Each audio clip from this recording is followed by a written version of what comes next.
That's what you just sent us? Yeah, Yep. so that for that one I would do 150 10 times, and I would do 160 8 times. So it's all based on a 1086 43.2 percentage of max. So once you get that line without Hmm. failing, then you move to the next one. Oh, I see. But if you don't get it, like say I do 225 and I like for some reason on the one with 3 reps I only get two. I can still finish the workout, but the next time I would do this line again until I get it. Hmm. So it's a good workout either way, and it's like you're building towards something, so you can just keep going down this list and know exactly like what weight you should be doing I based on got you. your max. So when I started, I was in the 200. Well, I got my max in high school was 200 on bench, and then by the time I finished, by the time I stopped working out, like junior year of college, I think I tried. I think I was at the 265 line. Yeah. So Mm. it really helped me, and you could do it for squat too. It doesn't really have much going past 300, but What if I told you I wasn't 115 on anything? that's a lie. I wouldn't believe you. I can do anything leg wise, yeah, like a lot. If you're But as big as Caleb says you are, then I think you got it in the bag. Oh, we're getting him there. There's we're no getting it. doubt. There's been improvement. There has been Yeah, improvement. there's no doubt. All right, we're live. Um, what's going on, boys? It's been a couple weeks. Not not a whole lot of Where's the wave pool, Cameron? It's that way. That way. the wave pool. He sent me a Snapchat at Splash Country, and he said the wave pool is that way. It was like top 10 best Snapchats I've ever received. I hope. Oh man, it was just you and a bunch of kids probably too. Yeah. Yeah, No one to impress. he's a little creepy. Yeah. What y'all been doing these past couple of weeks, bro? Man, Ah. traveling and just cooking dinner for the wife. That's about all I do. Soaking in the football. Yeah. That's A little right. bit. Fantasy football's been a roller coaster so far. You're 1-1, right, Evan? Yeah, but neither of my matchups were more than 5 point difference. Yeah, that's crazy. That's crazy. What do you see, Phil? 0-2 in both No, leagues. don't say it ain't so. I've had the worst luck when we look at injuries and now suspensions and just Mike obscure Evans. situations. Yeah. Yeah. For like the Cardinals just not playing in the first half and then having to go for two. Like, I can't even get anything from Matt Prater. Like, Yeah. he doesn't even get extra points. Well, I won both leagues last week because Josh Allen got taken out in the third quarter. Yeah. That's fortunate. He was on pace to beat me, and the Titans sucked so bad that he didn't have a chance. So Yeah, it's hard to feel good about the Titans right now. grateful for the Titans in like this week. Yeah, you looked out. Yeah. All right, so Game of the week. Vols. Game of the Game week. of the week. Game day is in We're Knoxville. going college football first. Yeah, let's do some college football. Game of the week in Knoxville, 3:30 CBS prime time. We got the Vols. I think they're ranked 11th, and Florida Yep. ranked 20th. Yep. Extremely lopsided series in the past 20 years. We all know This it. is the highest the Vols have been ranked since they opened against App State in 2016. Was that Yep. year? That's probably right. Yeah. Then they dropped after they barely beat them. So, yeah, they never cracked. That was Well, all over. they cracked the top 10 after they beat Georgia Yeah, and they lost to Texas And they A&M. got beat to Texas. yeah. They were probably like 8th or 9th then as well. And then got smashed by Alabama the next week. That was a roller coaster of the year, and that was the year we Finished also beat 8-4. Florida for the first time in like 12 years. And Yeah. lost to South Carolina and Vanderbilt. We did, yeah. And as you can see, we are homers. At least I am. I don't know if I can speak for Seafield, but he did attend the game in Pittsburgh. I did go to Pittsburgh. He doesn't want to be associated with those people. He is. But he did go. Yeah. I was there. Yeah. Behind closed doors. I'm closeted. Yeah, Tennessee. he is a closet UT fan if I've ever met one. He doesn't want to be associated with half the stuff that you associate Tennessee fans with, but half the stuff he loves. So I don't know. It's true. It's true. Yeah. It's I a know rough you follow. one. I know you follow every Vol influencer on Twitter, Cameron. It's okay. Come on. We know it. I don't even have All Twitter. right. So That's the Vols, according to ESPN, have a 87.4% matchup predictor. The against FPI? Florida. That's a Yes, lot. the FPI. 87.5%. How are we feeling? After losing That's 17 of the last 18, and you're at 87% predicted to win, that's scary. I can't believe that. I think we're 10-point favorites. Yeah, I saw according to 9.5 last. the sports book. If it goes to 10, I'm just saying it. I'm gonna bet on You're Florida. taking Florida. Yeah, I mean, I think back to 2016, right? Right? What, Tennessee was down like 21-3, Yep. and like scored 28 unanswered. So they did end up, winning by double digits. But like, I don't foresee that something like that happening. Maybe it will. I hope. So let's just preview the game Mhm. real quick. So the Vols are coming in pretty substantial favorites. Hendon Hooker is having again one of the most efficient seasons in the league, and Florida's got some question marks, especially at the quarterback position. What do you guys think is going to be the playmaker, given I think some injuries that Tennessee's going through? Like who's the key to success for the Vols? For So me, Tillman, may not play. I don't think he's gonna play. yeah, that's what I've Yeah, heard. That's going to take a lot. I think it's pretty much right now like doubtful for the game. So without Tillman, give me Hyatt out of the slot. I do think Florida's DBs are going to be better than advertised. They just always play well against Tennessee no matter what, even if they are bad. I don't think they're that bad. I think they're actually pretty good in the secondary, and they're worse up front on defense. But give me Hyatt as that playmaker guy that we're going to need for the whole game. All right, guys. All right. I agree 100% with Hyatt, but we just got some inside intel from the depths of hell, which is Vol Nation, the forums, and 24/7. I've got a screenshot sent here from well-known member Matt's 42012. High ankle sprain for Tillman, out till LSU, maybe longer. You heard it here first. That's insider info if I've ever seen it. We are breaking the story. Take on Whoa. me sports. That's us. Looks like Halfwood's frozen. Hopefully we can Yeah. get him back. But give me Hyatt, Cameron. Give me Hyatt all day long. Small's going to play, from what I've heard. I think he'll play, but I honestly think we'd be better off with the other two.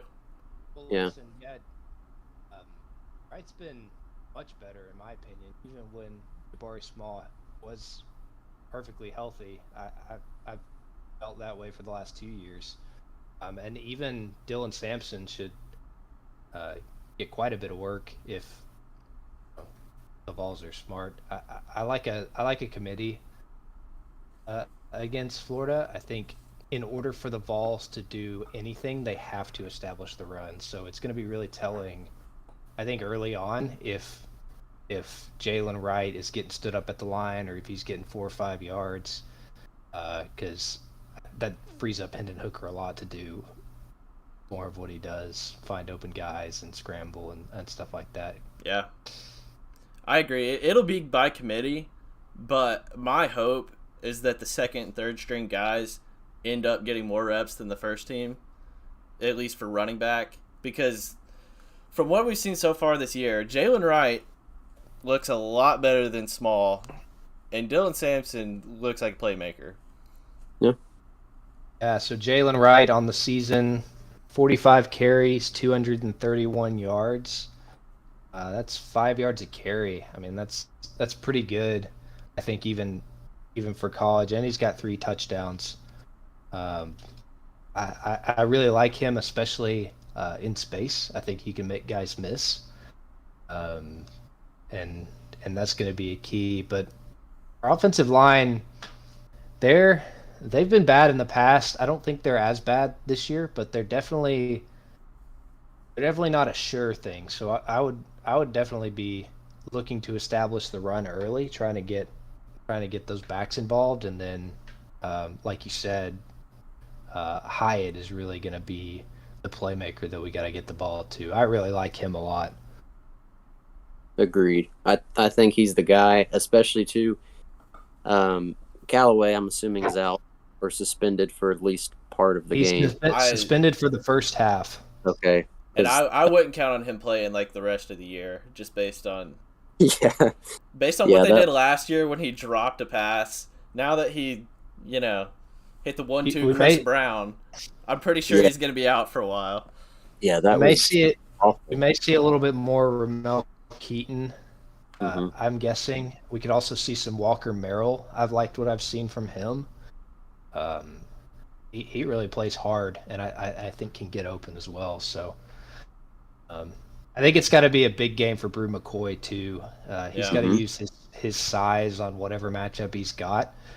And he looked, in my opinion, he looked good against Akron, at least when I was watching it. I know he didn't get kind of the looks later, especially after the PI calls on him, which both were questionable.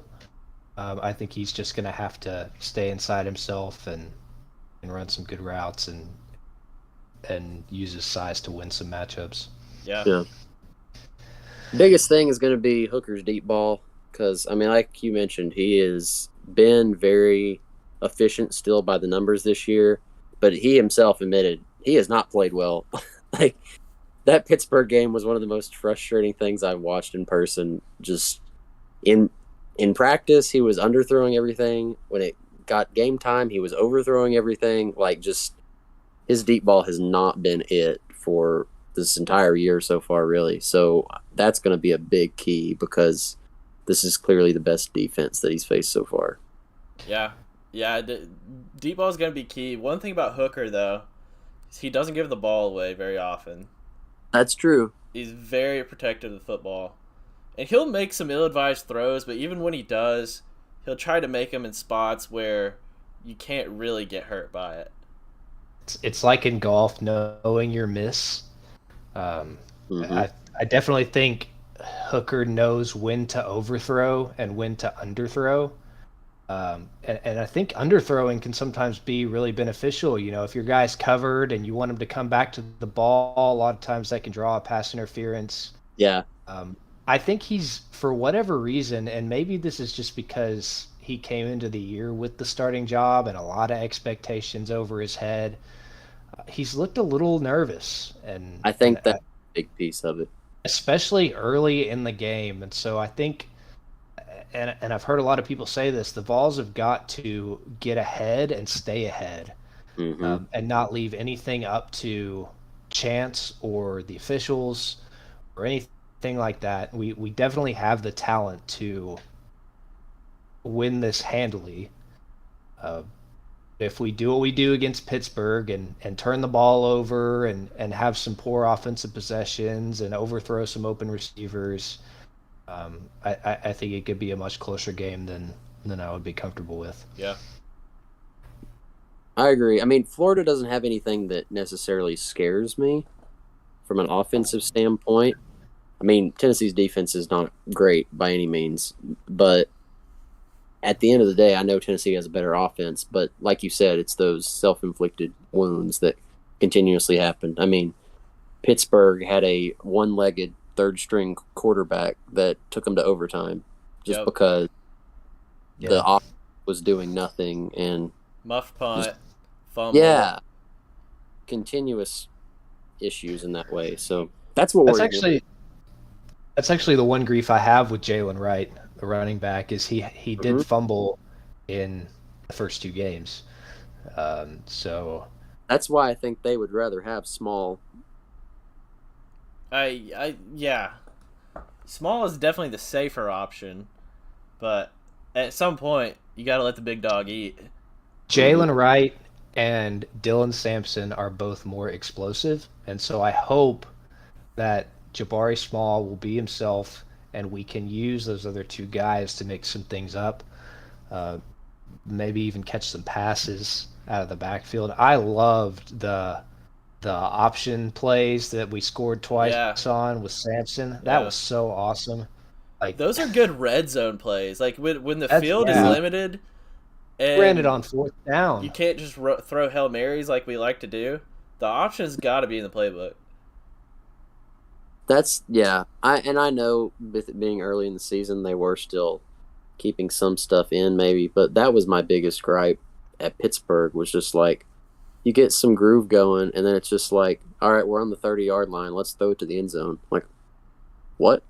I mean, that's how that offense works, though. It's that you're either 3 and out in 20 seconds, or a 15-minute drive that is like crazy speed and everything. It's nuts. Nowhere in between. Yeah. I think our guys are going to be open on some of those too. And Yeah. Hooker's going to throw them open. I think we're going to look for certain matchups to try and get Jalen Hyatt just streaking down the sideline, or Drew McCoy on a fade in the end zone.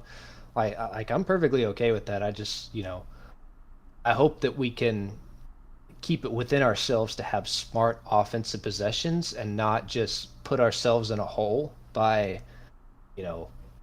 running the first 2 plays for 3 yards and then having to throw on a third medium long.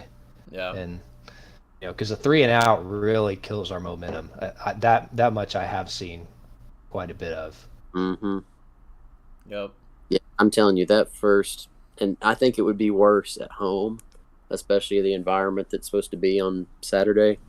But that first possession at the Pittsburgh game, or first couple possessions, like you could tell the air was just like out of the building for the Tennessee fans there. It was just like, oh my gosh, this is miserable. It was. So I worry about that a lot given the build up to this game. So that's what you said, Evan. That's the big key, is having a good first possession. I think a big part, I'm fine with deferring, honestly. But Yeah. If we can set the tone early by a quick score, and this might be a good way to kind of transition more towards talking about the defense. But if we can get a stop, like on the first possession, it doesn't have to be a 3 and out, but if we can rattle them a little bit, Anthony Richardson, questionable start to the season. A lot of people say he has a lot of good potential. The Florida offense, in my opinion, is very one-dimensional, and it all runs through Anthony Richardson and his athleticism.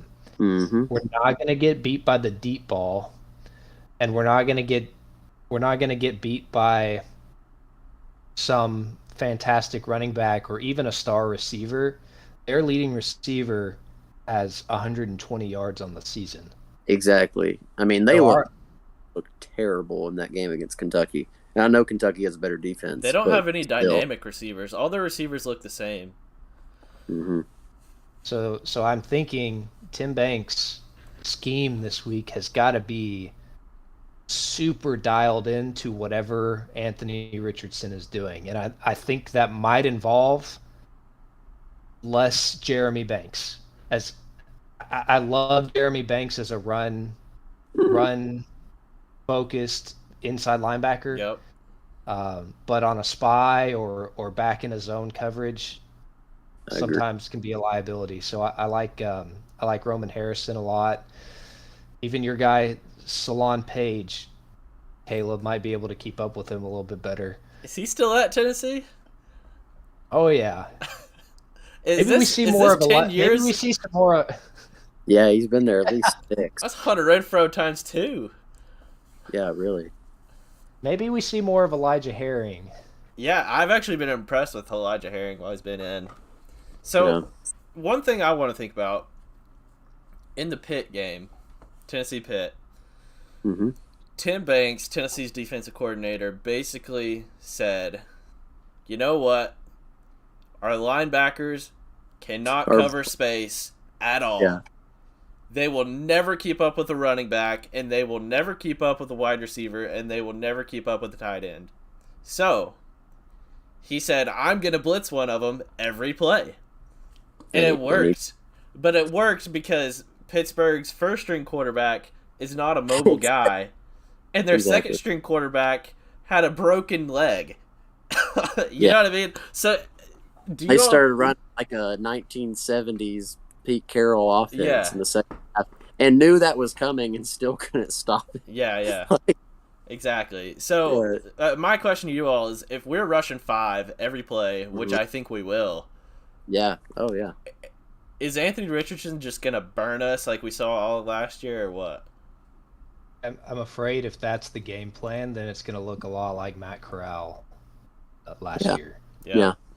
Just being able to create plays in open space because, he's mobile enough, athletic enough to be able to get out of the pocket. Unless these other guys are not. Unless we can just collapse the pocket, and like that's going to be the key. Getting pressure on him quickly. I don't know if you all have watched any of his games or tape or anything, but Anthony Richardson is easily rattled in the pocket, even without like pressure in his face. If the pocket goes any certain way that's not exactly what he's expecting, he will kind of do something abnormal. Yeah. So and that's definitely how the Kentucky game was. Is he definitely didn't feel comfortable back there. So it may have to be mixing up some looks, and maybe instead of blitzing one of the linebackers, you bring a safety up. I mean, if we're gonna blitz, like it's got to be something special because I don't like taking an extra guy behind Anthony Richardson and giving him all that space. No, I agree. So one thing I want to do on this game is just let's go over some matchups, right? So let's say Hendon Hooker, Tennessee's wide receivers, tight ends against Florida's secondary. Who do you give the edge to? Is it a big edge? Is it a slight edge? I'm going to go ahead and say a slight edge to Tennessee. Especially if Tillman's out, I can't give them a big edge. Agreed. And I think Florida's secondary is better than people think. Yeah. Slight edge to Tennessee for me. What do you all think? I would say slight edge just based on, Tennessee's experience with Hooker. But like you said, with Tillman out, that's going to change a lot of matchups for sure. So I would give a slight edge, but not a big one. I think the comparison to the Ole Miss game last year is a good narrative for this because I think everyone's thinking it's like, oh, Tennessee's offense, high flying and everything. But you remember that game was much more low scoring than what people had expected with it. I think that's kind of what we might be in for. Hopefully not the same result, but I think with a mobile quarterback on the other side, that's kind of where we're leaning towards. Hooker's not able to make some plays downfield against a decent secondary. So my thoughts on it kind of, and maybe I'm setting myself up for disappointment here, but Tennessee and Hendon Hooker has always had a tendency to really pepper two guys. There's never been room much, I think, in Hendon Hooker's progression for 3 outstanding wide receivers in the same game. Yeah. So maybe it's just me and my optimism, but I think, and especially after last game, Hendon Hooker's connection with Jalen Hyatt is going to remain. I wouldn't be surprised if Hyatt has 15 plus targets. And then I also think, like, at Brew McCoy's best, he kind of reminds me of Jawan Jennings, just in his demeanor, the way that he plays, the way that he kind of runs routes and runs after the catch. So I really think it's going to come down to how well Brew plays, especially if this is assuming Tillman's out. If Brew McCoy can get involved and Hendon Hooker can find a way to get him involved, I mean, I think it's more than just a slight edge. But based on my experience with the University of Tennessee, it probably won't be. So Correct. on paper, we should be much better than them, especially if you do there. Yeah. On paper. Yeah. I agree. So let's go O-line. Jalen Hyatt to me looks like Justin Jefferson-esque. Yeah. Like, that dude is awesome. Yeah, he's fast. I'm so excited to see him the next couple of years. His straight line speed is pretty nuts. And it makes you He wonder. runs good routes, It makes too. you wonder why it's taken this long for it to really click. Yeah. Okay, let's go O-line running backs, Tennessee versus front seven of Florida. On paper, I feel like Tennessee should win this, but if history has any bearing over what we do against Florida, we cannot run the ball. So I'll give the edge to Florida for that. What do y'all think? Yeah, that's my biggest concern. I think if we can't establish the run, it's going to be much harder for us. So I'm guessing that's going to be a dogfight on the line. Fingers crossed, not too many injuries yet up there. Our guys have been pretty stable, so they have a good opportunity. They're not foolproof, so I'm guessing Billy Napier is going to throw a pretty good defense out there. Yeah. So. You agree, C-Phil? Yeah, I'm in agreement with that. I just think that, we have good pass rushers. Like, edge rush is not an issue. I think just getting any kind of pass rush up the middle is going to be what a challenge might be, And we mentioned that about the being able to catch running backs in open space. This is not a strong suit Yep. of front seven. I mean, that was the thing too in Pittsburgh. The play where the tight end hurdled the guy down the sideline, and then where their running back broke loose. Those plays literally looked like Tennessee's defense was running in slow motion. It was There's like no doubt. they gave those guys a 10 to 15 yard. Like, they had a 10 to 15 yard advantage of them upfield, and the guys just walked right past them, especially that running back. So, I don't know. It's hard to say. I think that's where the edge is that Florida might have. Yep. If you're going to ask about quarterbacks, I personally would give the edge to Hendon Hooker. I think I would too. He's much more poised. He's Much better more pass. Experienced, very efficient as a passer. He may miss some throws, but he's going to take care of the football. He's going to put together some really good drives, and he's going to be very cool under pressure, which I think, he's seen quite a bit of. So here's a fun little nugget though. Jalen Hyatt and Cedric Tillman are both in the top 10 for receiving yards in the nation right now. That's So big time. I think Jalen Hyatt might be in the top 5. Yeah, Jalen Yeah. Hyatt's been beaten up on the little boys we played, and Tillman showed out against Pittsburgh. Mm-hmm. He got 17 targets though. That's true. Yeah. So I guess last thing for this game, who are you picking, and are you picking Tennessee to cover the spread or not? I'll go first. Tennessee to win big. If it doesn't happen now, it's never going to happen. I got Tennessee winning by at least 10. Okay. I'm going 31-24 Tennessee. I think it's going to be it's going to be feel a little bit bigger lead than that. I think Florida maybe gets a late touchdown, late field goal, has a chance to come back and tie if defense shuts it down. But I don't see Tennessee getting behind early, at least I'm hoping. Anyways, and I think they'll kind of play ahead the whole game, but it'll be a little bit back and forth there in the second half. Yeah. So I'm liking a little bit lower scoring too, 31-24. That's what I'm going with. I'll take Tennessee to win. Just the nature of the game, I do expect it to be close. if at the very least in the final box score, whether Yeah. it feels Yeah. close or not, Same. I'll just go ahead and say 38-31. Probably. Mhm. Generally, Tennessee's won games like this in the Heupel area by a touchdown. So Mhm. I think that would be pretty on par if that happens again. I think it's similar to like year's Kentucky game. Yeah.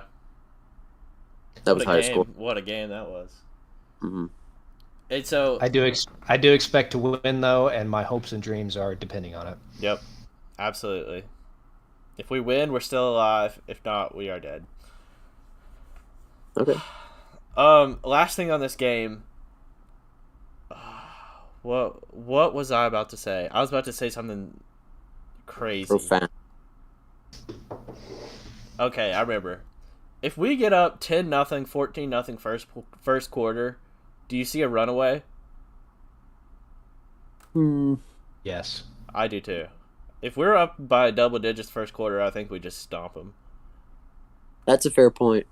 I think if that's the crowd would be insane. Yeah. if we're having that much success already, especially on defense, if we can, I mean, if they have 0 points at the end of the first quarter, that's, in my opinion, best case scenario, because that's been the missing piece for us for years. So that'll be a teller. If we're tied after the first quarter, or if we're losing, it'll be a dogfight. Yeah, it's a ball game. All right, let's move into our college pick'em picks of the week. We're gonna split this up 3, 3, and 3. I'll go ahead and take the first 3. See, Phil, you done your pick'ems yet? I haven't. You just check You it can- out, bro. Check You can it just out. skip over the Tennessee game since we Yep. already talked about that. Sounds good. Let me look First one on the list, we've got Clemson on the road at number 21 ranked Wake Forest Demon Deacons. The line right now is Clemson's a 7.5 point favorite. I'm taking Wake Forest to cover that and potentially win. Wake's offense is pretty good and Clemson's defense is pretty good, so that's going to be big matchup to watch out for. What do y'all think? I I'm agree. in agreement with that. Yeah. Yeah, I I know- agree. I've got Wake Forest to at least cover. Hmm. I think with Clemson's good defense, I expect it to be a little bit more low scoring. However, I like Sam Hartman's experience, and I think he'll find a way to win, especially if DJ Uiagalelei plays the whole game. I just don't like Clemson's offense at all. I think that game will be played in the 20s.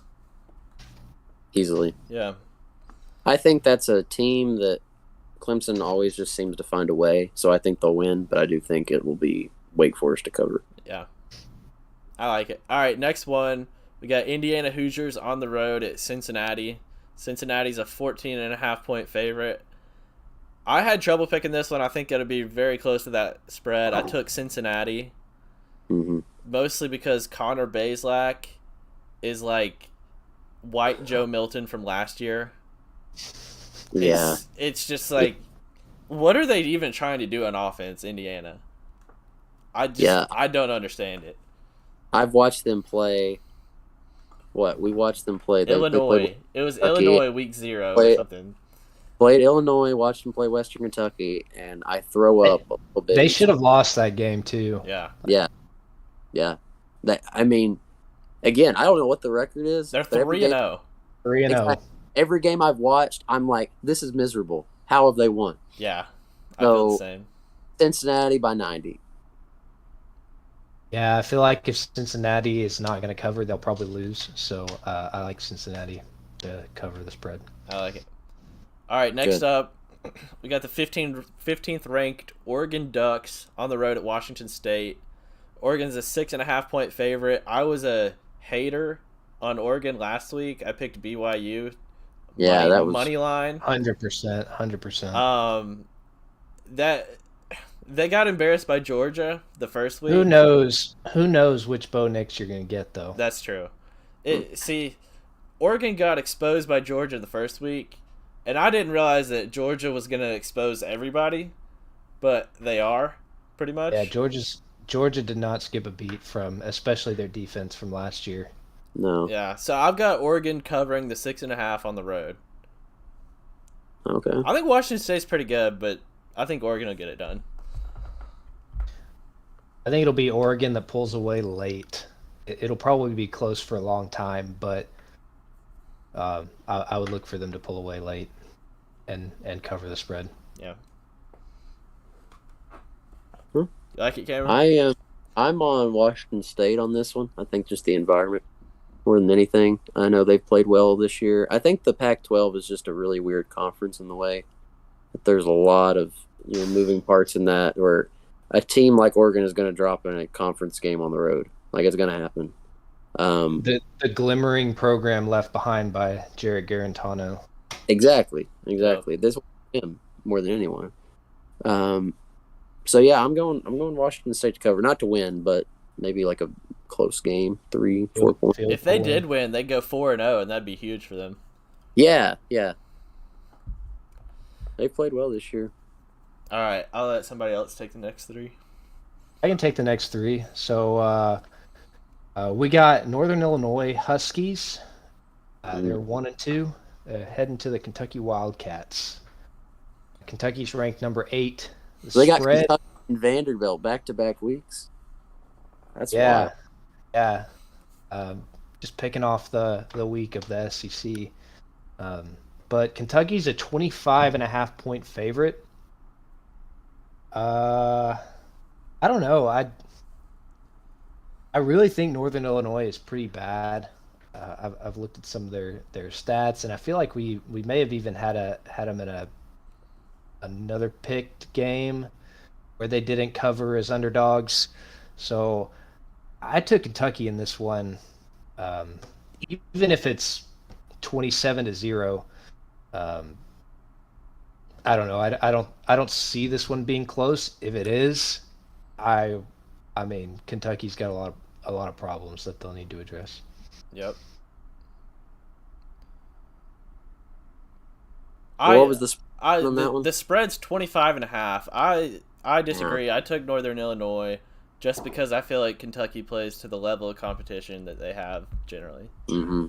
Yeah, I mean, last week they played, or was that last week they played? They played Florida last week. The first week they played Miami Youngstown of Ohio. Youngstown State. Okay. Yeah, I mean, Youngstown State was leading, right? Or it was tied forever into the second quarter. It was close-ish in the first half. So, I think Kentucky's defense is good, and I think they probably could win this game like 31-3 and cover. So like that's what I'm going with here on it. So I'm with half on the cover. I think Kentucky's good. I mean, I feel good about Tennessee with them later in the season, just because I think Tennessee matches up well against them. But that doesn't mean Kentucky's not going to win 9 or 10 games, honestly, with their schedule. I also don't foresee Kentucky going out there and playing poorly against 2 awful teams in back-to-back weeks. So yeah, that's true. All right, next one, Wisconsin, 2-1 at Ohio State. This spread is closer than I thought it would be, 18.5. I like the Buckeyes here. Wisconsin's not great. They got beat by Washington State earlier this year. I did pick Washington State in that one to cover. So I like Ohio State here. I think just the weapons that they have are outrageous. Marvin Harrison Jr. looks like the real deal. Yeah, I'm on Ohio State for sure. I think they haven't played up to their level yet. Right now I would say Michigan has honestly played better than Ohio State in a lot of ways, defensively and offensively. But I think at some point that's going to start rolling again. So I think this could be a game for that for sure. So I'm going big Ohio State win. I'm actually taking Wisconsin.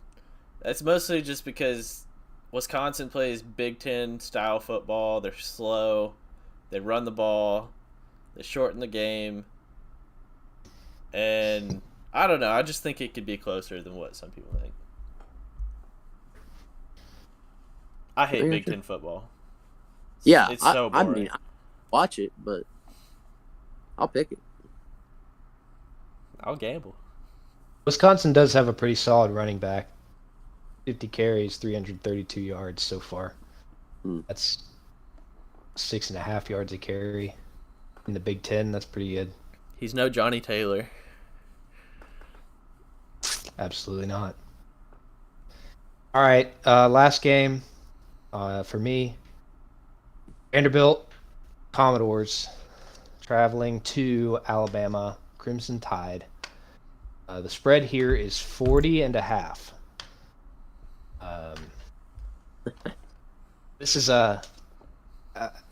a dart throw, and actually the nation is split right now on this one. The nation, not the nation.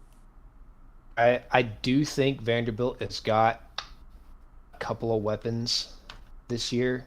I like Mike White. I think he's decent, and I don't know. At the very least, like maybe if it does get away, Alabama kind of takes their foot off the gas in the fourth quarter, and Vanderbilt gets a couple scores late. I've got Vandy to cover in this one, 40.5. What do you guys think? I mean, Vandy has played well this year for sure. Like they're already above, I think, on track anyways for their They season. played win well total. for the standards that they've set the past couple of years. Yeah. They still haven't played great. Totally. I mean, I think their offense is better. I think that's something that we've seen with them. And this is at Vanderbilt. Not that that matters, right? No, it's at Um, Tuscaloosa. It's at Alabama. Okay, either way. I think Vanderbilt's going to cover as well. Kind of similar to what I said about Kentucky. You know, even if Vanderbilt, is able to slow down Alabama some, I don't think they're going to be able to score much. So it could be like, 48-10, and then Bama. What was the Alabama score last week against Monroe? Was it 55-0? I think so. 55. They were in the 50s. So Yeah. I think Vanderbilt is much better than Louisiana Monroe. So exactly from an offensive standpoint. So yeah, they might be able to put some points up. I think get some points late, maybe. Yeah, I could see a backdoor cover. It's so difficult to put a game on there where there's a 6 touchdown spread to begin with. Yeah. Tennessee covered 47.5 last week, though. So I It's took true. the live on the Tennessee game last week. I took the live plus 55.5 and still didn't get it. I lost my money. It Exactly. was insane. But for the Vandy Alabama game, I actually took Alabama. I've just seen Vandy lose 56-0 so many times. It's kind of crazy. well, this man Caleb has been doing pretty well in the league. So Yeah, I got you. we were different on all three of those, Caleb. So nice job, I guess. All right, I'm pulling up the last 3 here, boys. So, Oklahoma, Kansas State. Oklahoma is 13.5-point favorites. That's a nice little hook if you like them by 2 touchdowns. I'm going to start with this one. I will say I think Oklahoma, again, Nebraska's not great. Don't misinterpret that. But I think Oklahoma is looking very balanced offensively and defensively. I think Kansas State has a really good running game, but Oklahoma is definitely a better team now than they were this time a season ago, in my opinion. And I know they were in college football playoff talks then. Like I totally see them as a potential, running the table in the Big 12. They could potentially slip up with one of these, games like Baylor or Oklahoma State, but I could totally see Oklahoma around the table. I think they're going to win this one big in Norman. What do y'all think? I completely agree with everything you said. Yeah, I like Dylan Gabriel a lot. I think he's a better quarterback, I think, than people would give him credit for. Not really on the national radar much, but he's pretty good. They got a really talented wide receiver in Marvin Mims. He's so slippery, really hard to cover. And if you think about it, Kansas State is basically Nebraska 2.0 with Adrian Martinez being the quarterback. So Exactly. I'm not super confident Kansas State can play with them. This No, is one I of think it doesn't line up well with their style of play. Oklahoma. They get behind early. What are they going to do? All right. So next one, kind of going back to what I said about Oregon at Washington State.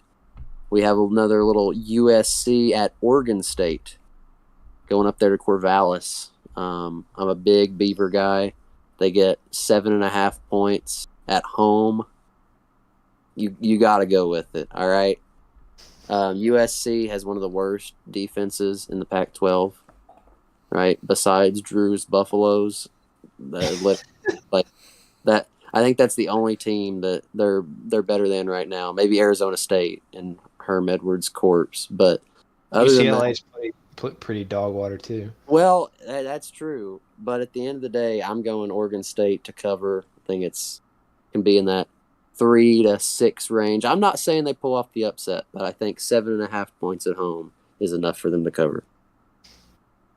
I think that's gonna come up on Cold Takes Exposed. I hope it does. And have the odds makers?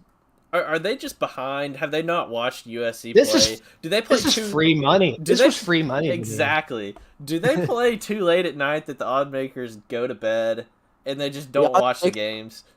Odds makers are Pacific time. Of course they watch.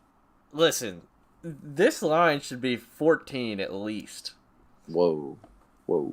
And I'm on USC all day. They're really good. Yeah, I took USC also. Pretty easy pick for me. USC is also 3-0 against the spread so far. I guess we'll see. You know, if USC's defense is bad, I haven't really watched them much, but you know, maybe Oregon State puts 20, 30 on the board, but I think USC gets at least 40 in this one, if not 50. Well, I think Oregon State gets 63, so I hear you. 63 to 71 will be the final score then. okay, perfect. I just think USC has an awful defense, so playing on the road, going to come back to haunt them.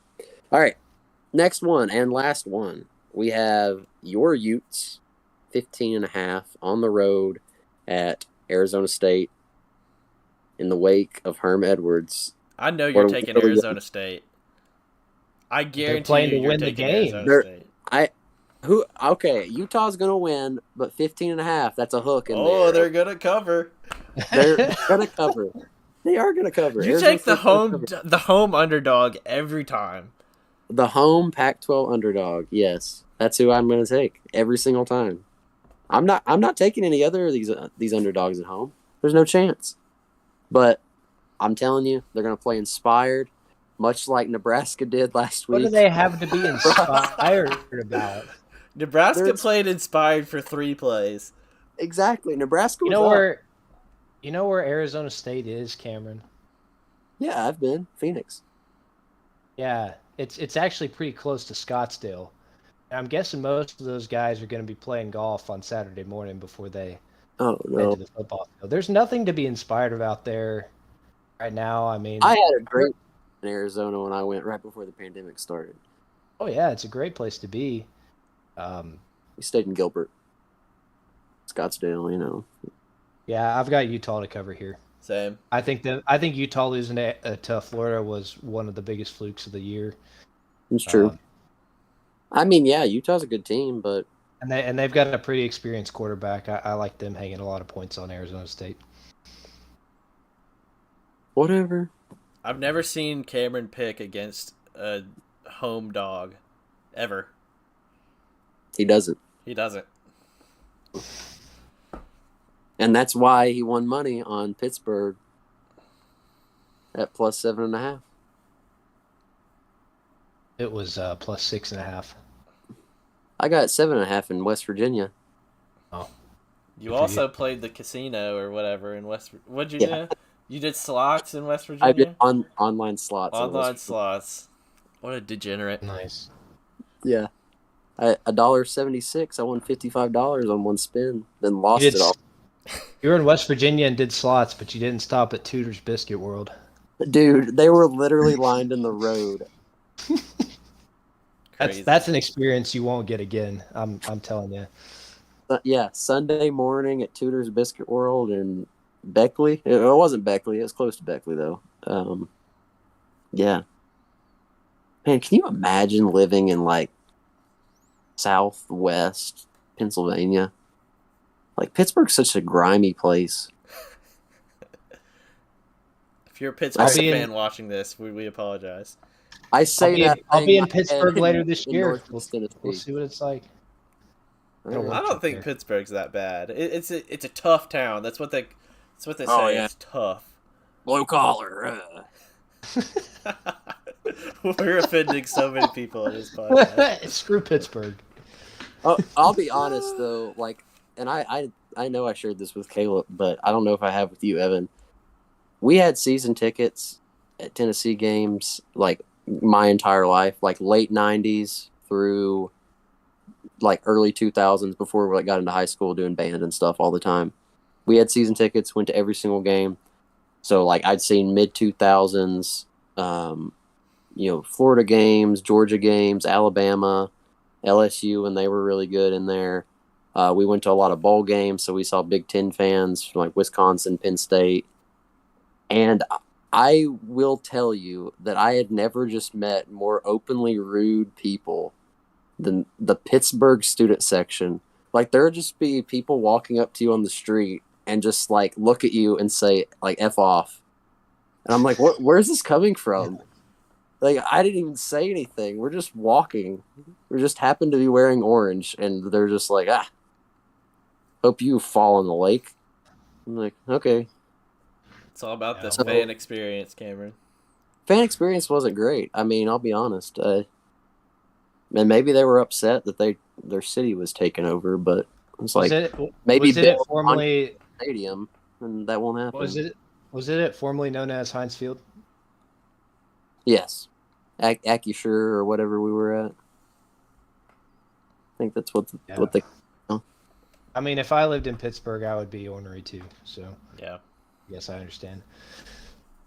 All right, enough about that. I love the people of Pittsburgh. I love the city. Had a great time. I'll be back. Nice. We can do a prop. We can do a prop for Clemson Wake Forest since it's the tiebreaker for our pick'em group. Anybody know what the over or under is for that game? I'll I do look not. right now. Give me a second. Let's play some music over this.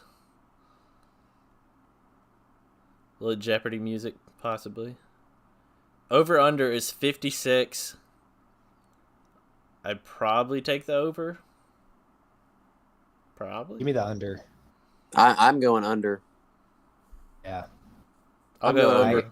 I'll go over. I could see if Clemson is going to win, I think it's going to be low scoring, and they probably win. Unfortunately, like I could see it being 24. No, I mean, I wouldn't be surprised at all. All right, I like it.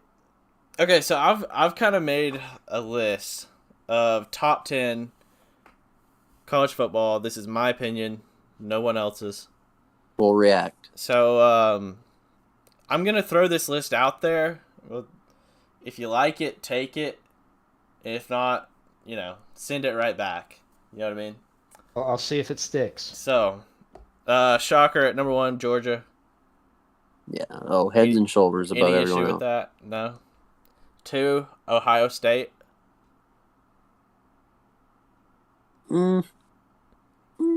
Just go ahead and give your list, and we'll Yeah. react Yeah. to that. I hear you.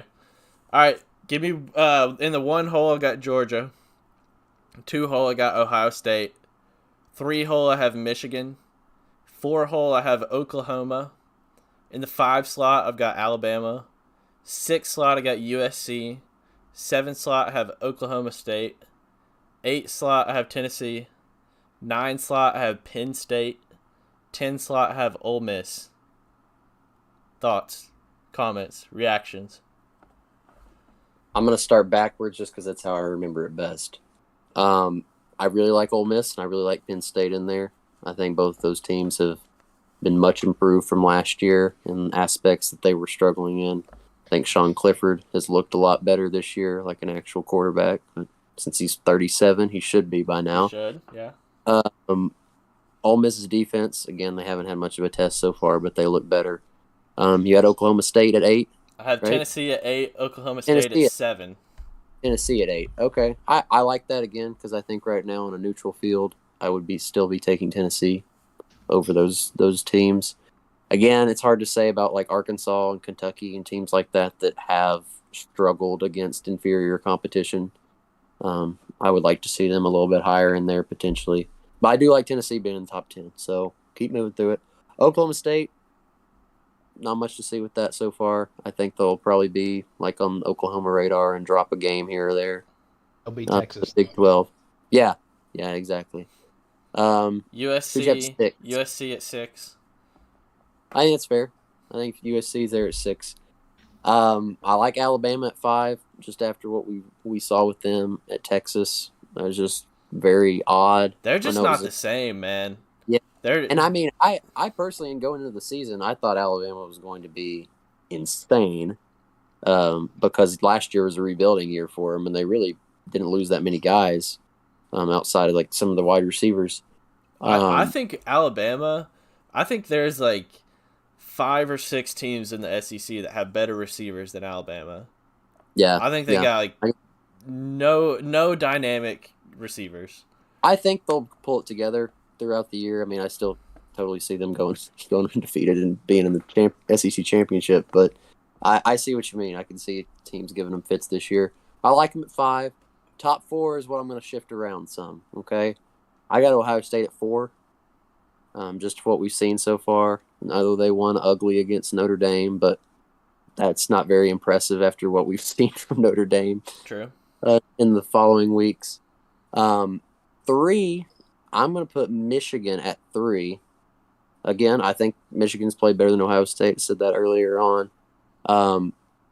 And, they can figure that out later in the season when they play, for sure. But I like their defense, and I think their offense looks a lot better this year. They're not relying on the run game as much. Quarterback play has been a lot better. 2, I have Oklahoma. Again, that may be too high, but I think they're similar to Georgia. They're the most similar team to Georgia just because they're very balanced. Like, Venables is always going to have a good defense, and as Evan said, Dylan Gabriel has been awesome. With Mims, I think they have a balanced running game as well. I could totally see Oklahoma, as long as they don't have that one mess-up game, as it seems a Big 12 champion always does. I could totally see them going to the playoff undefeated. And then Georgia, obviously. So I don't think there's anything You didn't too change wrong. much. No, I really like your bottom half. I like having Penn State, Tennessee, and Ole Miss in there. Shade at Kentucky. Kentucky sucks. Yeah. Get them out. Yep. All right, I'll give my 2 cents now. I'll start at 1. I like Georgia a lot. If this is the year for a team to run away with the college football playoff, it's this year. I think Georgia's way better than everyone. I've had a hard time thinking about like the next group.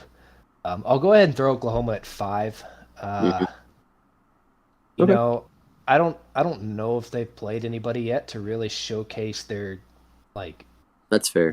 whether they have a good defense or not. I know Brent Venables is there now, and he's a great defensive coordinator. So I would be interested to see if Oklahoma's defense is improved. I would really be impressed, but generally Oklahoma does not have a good defense. So I don't know. There's a lot to be seen there. I do like Dylan Gabriel a lot, and Marvin Mims is probably a future first-round pick. 2, 3, and 4, Michigan, Ohio State, Alabama, I feel like all have knocks on them so far. Obviously, Alabama's performance against Texas, Michigan's cakewalk of a schedule, Yeah. and then Ohio State's slow start. I think J.J. Patterson is the real deal at Michigan. Like, that dude is just really good. So I think Michigan is set up the best to, I think, do the best out of that group.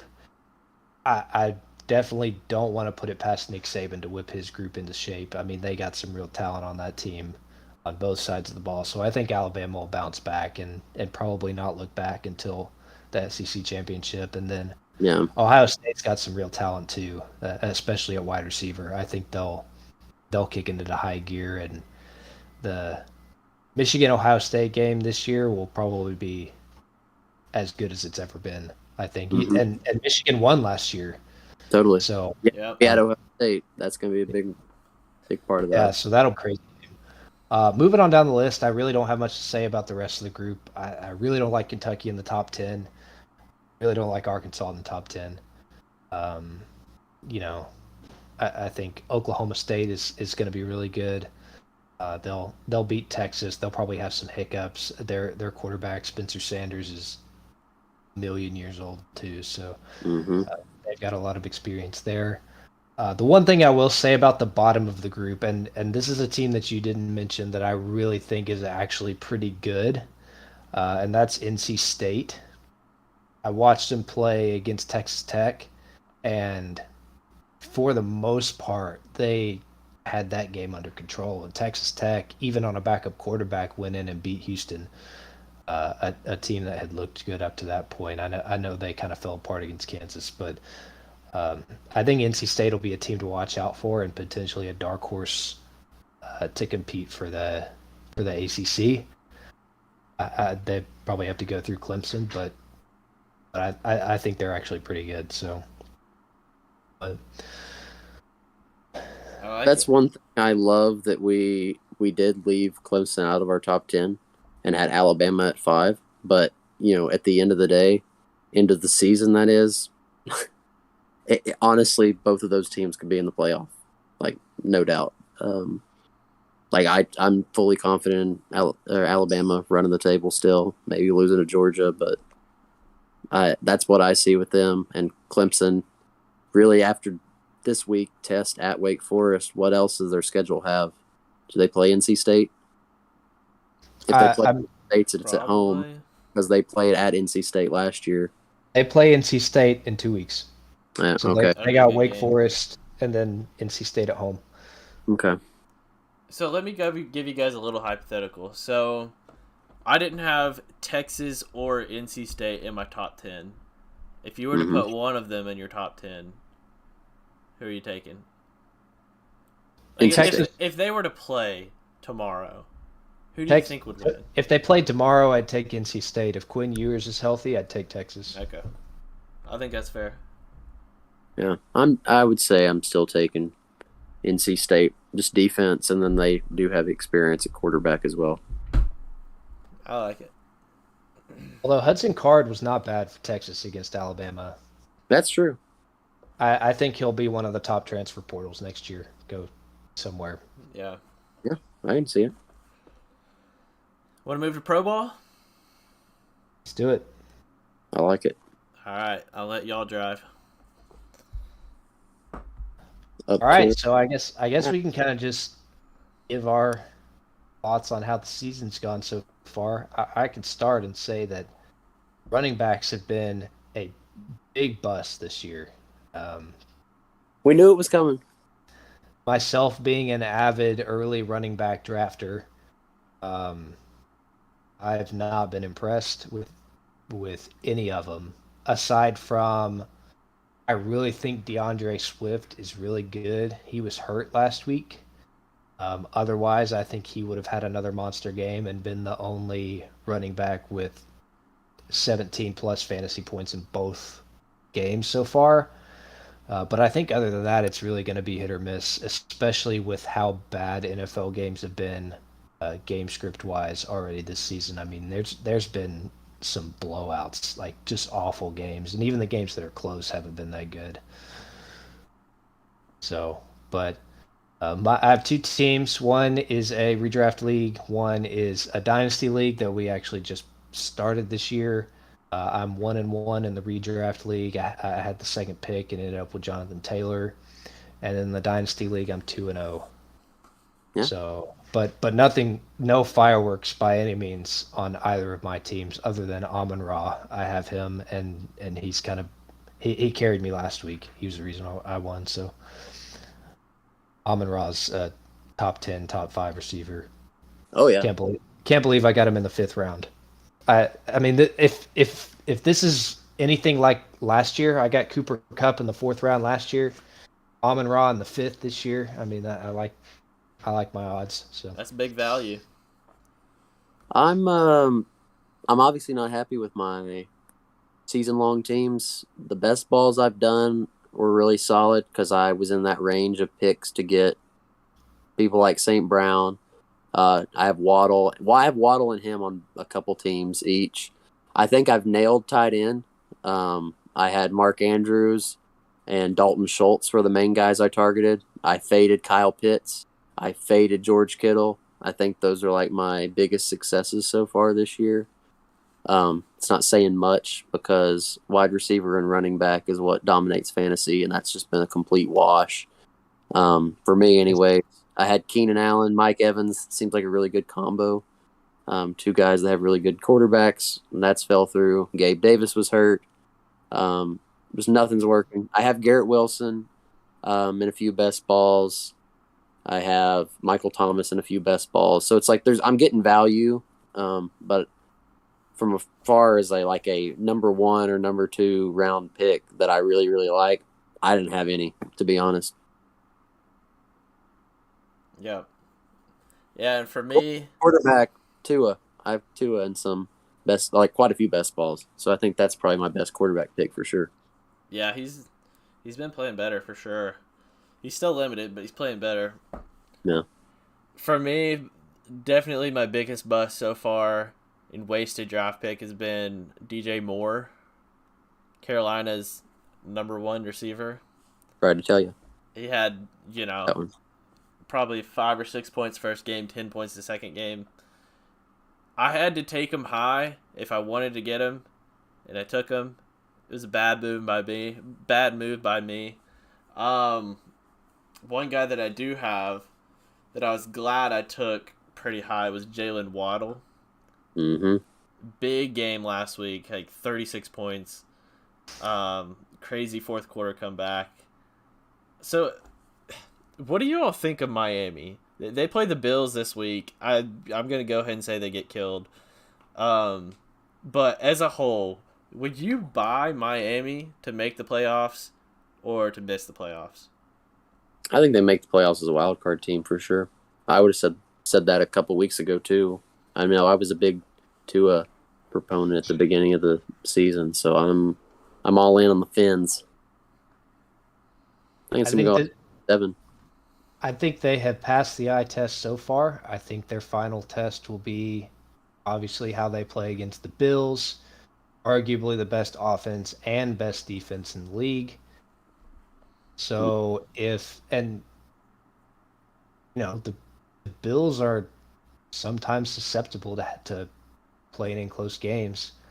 I would look to see if Tua can continue making plays. I don't think the Bills secondary is. I think they're pretty mid. So if Tyreek Hill and Jalen Waddle can continue to get open, I think Tua is healthy enough now to where he feels pretty good playing. And I've heard this a lot from experts. I don't think we gave Tua enough credit for what he went through with that hip injury. Apparently, he had been dealing with a ton of pain from that and sort of a discomfort that lingered for several years. And Totally.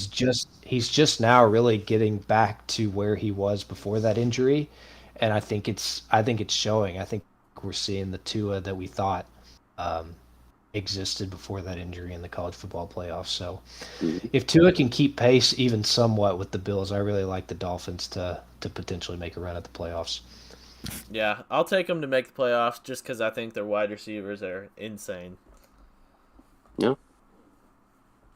Chase Edmonds though has been a bust. They actually lean more around. Yeah, that was the issue with the, and I think part of it is game script too. I mean, gosh, they were down by like 21 going into the fourth quarter, so obviously they're not running the ball. I think that's a big thing with the Dolphins is making sure their defense is keep them in games. This Tua is not going to be able to throw for 450 every game to get them back in it. Yeah, no doubt. I think they'll get killed by the Bills, but Long term, I I think they'll say make mo- playoffs. I would say most teams would get killed by the Bills Yeah. at this. The Rams and Titans have figured that out. What do you think about the Niners right now? I mean, I think they're in much better shape than they were going into the Seattle game. I would agree. I mean, Jimmy G's the quarterback for now. Like, Jimmy G is the perfect quarterback for that team. Yeah. They have amazing skill position players. They got a great offensive line. They have really good defense, good coach. Like, all you need is a stable quarterback, and he's that. Why you would want to move on to Trey Lance, trade up to get him, everything else with that after being minutes away from winning Super Bowl and then going back to an NFC championship is beyond me. I want them to be bad as Seattle's biggest rival, but it's clear that they're going to be a better team with Jimmy G. yeah, I think they're really good. Maybe one of the best teams in the NFC. And I agree with you. Like, if you're gonna draft, let's say you think Trey Lance is gonna be like a generational talent, right? Mm-hmm. Yeah. Like, Jimmy G went to the Super Bowl, and he Exactly. just about won the Super Bowl on your team that has improved. And multiple NFC championships. It's not like the guy's a bum. I mean, he outplayed Dak in the playoffs in Dallas, like, and people praise Dak. So I just don't understand why they tried to rush Trey Lance into it when Jimmy G I is agree. obviously a very valuable quarterback for them. Yeah. The team I mean, and plays better no- with him. no one around the league even wanted him. You know, Yeah. bizarre to me. I was out for a couple of seconds. My Wi-Fi went out, but sounds like you guys are talking about Trey Lance. I really think it was one of those situations where the 49ers committed to him too early. And then as, things started to develop and more question marks got raised on his ability to lead that offense, they were kind of too far into the process to go back on that. So they just stuck with him. And I don't know if he really got a fair chance to show what he can do. I mean, that was an unlucky injury and an unlucky first game too, in the monsoon in Chicago. So Yeah, I mean, again, I feel bad for him. Nothing against him. I just feel like the situation that they were trying to put him in, there was a lot of pressure with it. I see a lot of Jalen Hurts in him, and Yeah. Jalen Hurts is now shaping out to be one of the best in the league. Mhm. So I mean that could have been the path for Trey Lance. I don't know what it is now that he's got this injury. Maybe his chance has come and gone. Yeah, I think he would fit on a team that's gonna build around him. I think that San Francisco already had a lot of pieces offensively that they had established in that offense, and like with Deebo Samuel being the kind of flex that he is, and what they try to do with Kittle, and getting Trent Williams even out and blocking on the edge, like all kinds of stuff with that offense is just Maybe not. Maybe the Hawks will trade for him. Gino's my guy. Gino outplayed Russ in week 1. I will say I picked up the Falcons defense this week, so I hope you're wrong. Well, like I'm completely fine if Seattle went 1-16 and their only game was opening night beating Russell Wilson on Monday Night Football. That would be like a perfect season in my opinion, because they literally at that point are able to get the number 1 draft pick. So get Bryce Young, get C.J. Stroud, whoever you want. Geno Smith can teach them, and Drew Lock can, I don't know, You can go to the sing CF, Repio and that's City it. in the background or whatever. Whatever he does. Put on for my city. Put on. Repio City is Yeah. Rep your city. I don't know. To me, the Niners just have so much offensive cohesion with Jimmy G at quarterback, and why try something new? I don't know. I don't get it. Mm-hmm. I'm with him. I'm glad they did because it made them worse last year at the end when they had to, and I thought that plan was going to be this way this year too. But he got hurt, so they're a better team today. So I'll ask you this, and then we can move on if y'all want. But given Jimmy G's current situation, where do you think he lands after this year? I think he stays. I think they give him a deal. You know, I think they're going to have to honestly make a Super Bowl for him to stay. I think for whatever reason, which is possible in the NFC, you know, there's no one in there, I guess, outside of like the Eagles who have looked great so far. Eagles and Vikings for that matter. But honestly, I just think that they're kind of fed up with him from an organizational standpoint. Because, I mean, why else would they have traded up for Trey Lance? And why else would they have been pushing him in over Jimmy G? So I think unless they're, like, in the Super Bowl and winning it, they're going to be like, all right, see you, man. I think he's going to be too expensive for them. Yeah. Especially to make that mistake twice. I mean, that was really the reason they couldn't trade him this offseason is because nobody would pay the price for him. Yeah. So... Yeah, that's a big piece of it is they have a expensive roster. It's a very good roster, so I get why they were trying to get a guy like Lance, but I think it was premature. Maybe Atlanta goes out and gets him. Yeah, it would be a team with a lot of cap. I mean, I was fine with if Seattle went that route, but they're building.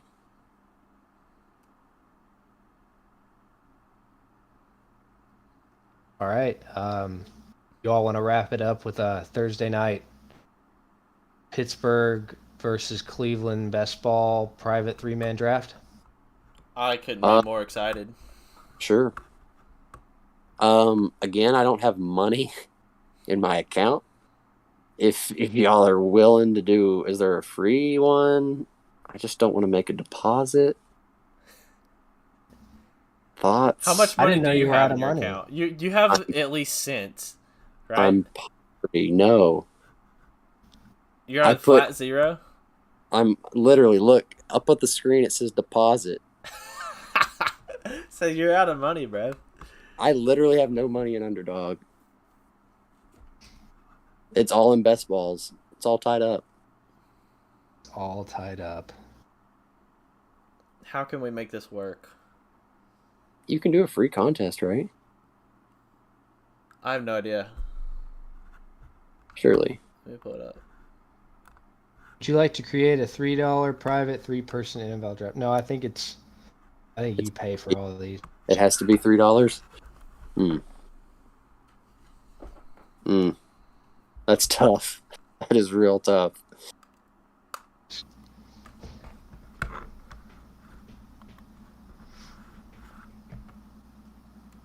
Let me see. What's the deposit? What's it look like for us? PayPal. I have PayPal. Yeah, you have PayPal. You bums are. You all always joke with me that I have PayPal. Now it's coming in handy. We always knew it would. If I can log into it. You want me to go ahead and create this draft? Create it, yeah. Oh, you know I have money in this account. I keep that PayPal stacked. All right. I've created the private draft. I'm sending it to you all. Okay. All right. Shit. Please deposit $10 or more.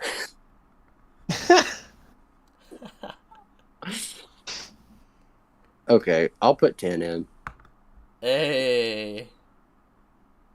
I'm a degenerate. We'll do it again next week. Cameron literally has like $3,000 sitting in his DraftKings, and he's saying, "Yeah, I might put 10 in." I might be able to find $10 under my mattress. Yeah. I teach in public school. Come on, Give me a break. You should see this kid's DraftKings. It's crazy. Connect to your PayPal. Yeah, I'm agreeing. Oh, I'm in. I'm so in. How do I Pulling up join, your- Evan? I sent you the link. Oh, Lord.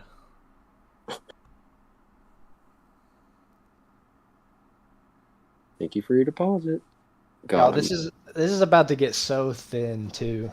yeah, so thin, so quick. Yeah. Jeez. Pay $10. Yeah, I did. So thin. What do we mean? These people.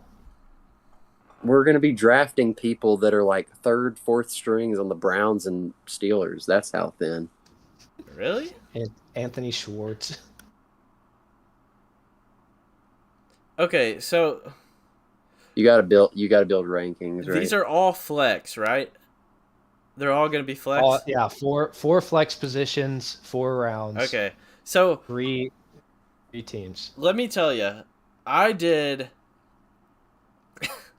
the Monday night 2-game thing. Did you do that one? No, I did last Thursday. Okay, so I'm used to the flex ones where everybody's a flex. So I Don't had start. I gotta run real quick. Okay. I'll be right back. I had first pick of the 2 Monday night games. And there's only 4 starting quarterbacks. But like in my mind, I knew that I'm not supposed to take a quarterback first, right? So I take Justin Jefferson, Oh, who had a dud, by the way. yeah, over Stephon Diggs too. Oh, And I don't even know what to say, but you That's see where I'm hilarious. going with this. I end up with Tannehill as my quarterback when I could have had Josh Allen or Jalen Hurts. or Jalen Hurts.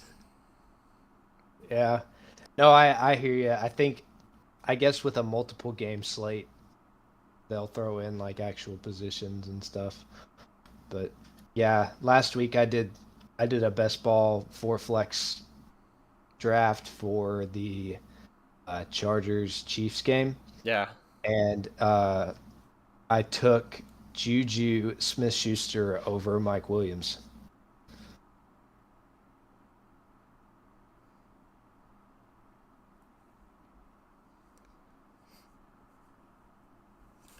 Wait, Seafield's in it. Yeah, he's in it. He asked me to wait. And I didn't. On accident. Just wait for you. You have first pick. Use the whole 30 seconds to do it. Okay.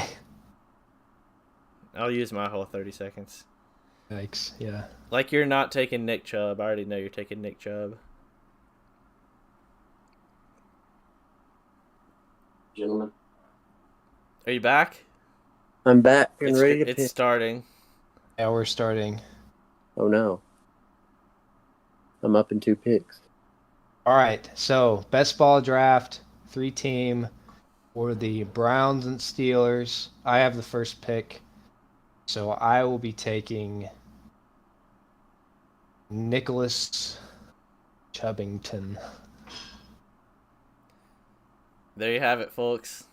Nicholas Chubbington off the board. I'll go with Cameron, you my got a guy. good spot here at the Yeah, at the I like Cameron's spot a lot. I I took do Najee too. Harris, second pick. I'm going Deontay Johnson third, and wide receiver 1, who has been a best ball king, Amari Cooper. Yeah, that's a good pick. I wanted him. Didn't take Chase Claypool. That bum? No. Well, Nope. I'll take Chase Claypool. Oh, that's so lit. Because you wanted the hunt. I got and the the double, move. You got the double RB stack and the Steelers leading receiver. All right. All right, This is gonna be so ugly. I'm taking Peoples Jones. And I'm taking. Is Njoku a tight end? It's my turn, buddy. Oh, you're right. I thought I was back. You don't get back-to-back picks. I thought I was back to back. You idiot. I'm taking Njoku. And you all love George Pickens, so I don't think I can leave him out there. Fair enough. Has he been playing? Yeah, Okay. he's been playing. They just He don't got- run the ball. Okay. Yeah. This is going to be a different story when Kenny Pickett comes in the third quarter.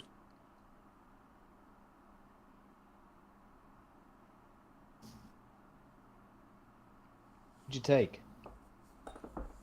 David Bell. Bell. He sat out of the Franklin Mortgage Music City Bowl. Well, guys, I've got no idea. Oh, I'm Ooh. eyeing someone. Are you? Yeah.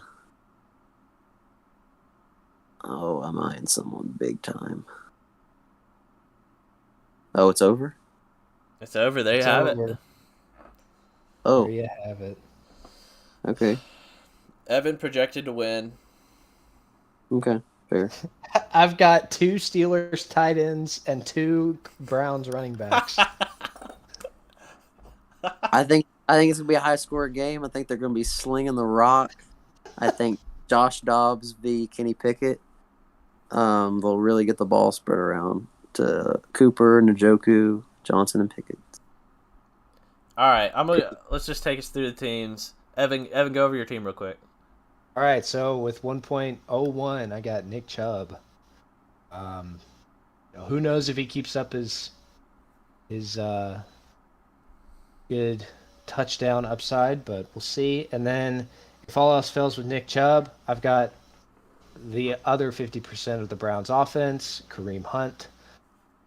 He's generally the touchdown stealer of Nick Chubb, so either way, I think I'll get some touchdowns out of one of them.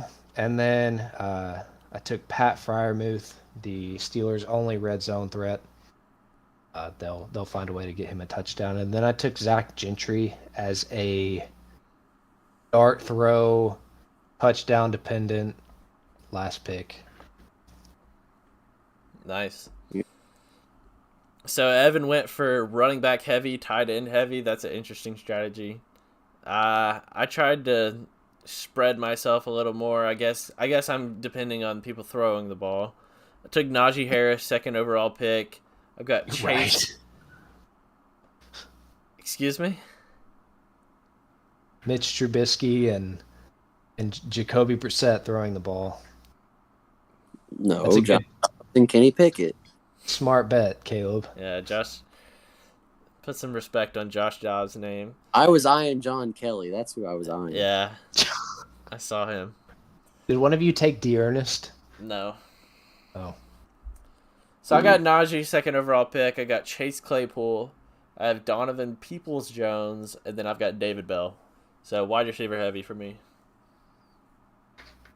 Yeah, I'm going pass heavy as well. I mean, if you look at last week, I know they were playing the Jets, but the Browns were slinging it. Cooper was eating in my best balls.